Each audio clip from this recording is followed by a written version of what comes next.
I thought I'd do a quick video to show my little portable compressor, and it's from Green Stuff World, as it shows here.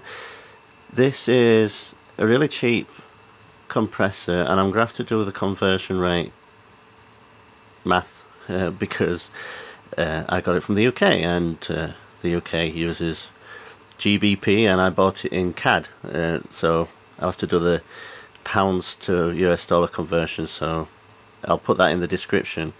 But it's really cheap. As you can see, it's tiny and it is noisy but it's worked out really well. Now, it's not as powerful as some compressors. I've got a couple of compressors. Just bought the new one because it was on discount.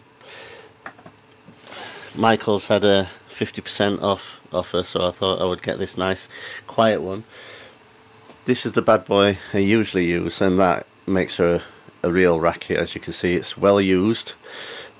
Needs a good dust because it's covered in sawdust. It was in the garage and it's too cold now to work in the garage, so it's in my hobby room with my airbrush hood. But yeah, I've started hanging out at game stores and with friends and at the makerspace, so I needed a compressor, and it does a good job. I mainly use my airbrush for doing undercoats and for doing primer, and I like to do a zenithal primer.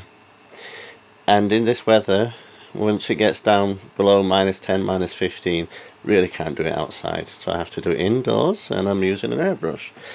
And at the same time as I got this little compressor, I got a Green Stuff World airbrush, and as you can see, that's well used as well.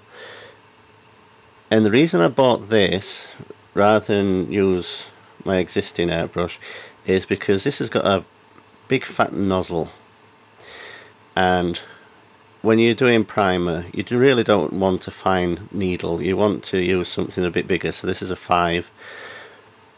Then it doesn't get all gummed up. You're not having to clean it through all the time, and you don't have to scrape it. I just keep it in this jar here.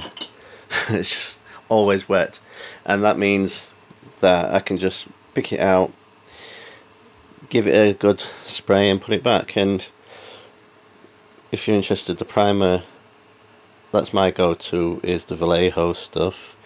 Got lots of a mixture. As you can see, I've got a mixture of stuff here. That's the fluoride I use, and yeah, I've got lots of bottles of stuff everywhere.